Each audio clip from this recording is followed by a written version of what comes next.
Kırgız Respublikası Ministrleri Kabineti jönündө Kırgız Respublikasынын Конституциялык мыйзамынын 18-б ылайык Абдрахман уулу Кукманалы мурда ээлеген кызмат ордунан бошотулуп, Кыргыз Республикасынын президентинин Кыргыз Республикасы Ысык Көл облусундагы ыйгарым укуктуу өкүлүнүн биринчи орун басары болуп тагындалсын.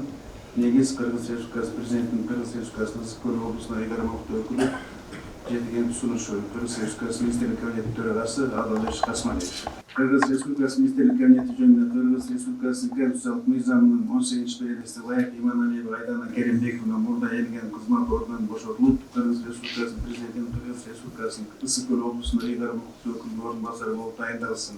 Жаңы жетекчилер келди, тыгыз байланыш иштеп кызматташып, тиешелүү тармактын жетекчилери барыбыз талкуу берели. Президенттин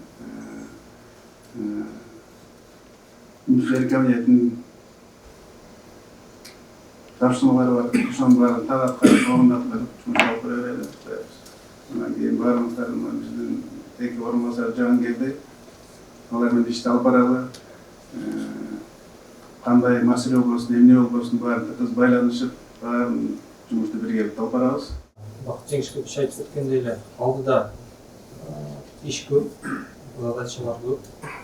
Ошону эми толук баардык бир команда болуп, мына жаңы жетекчилер менен чогулуп аягына чыгарып, жылды мыкты жыйынтыктап, Ысык Көл облусунун негизги көрсөткүчтөрүн мен ойлойм жаңы деңгээлге чыгарып койдук.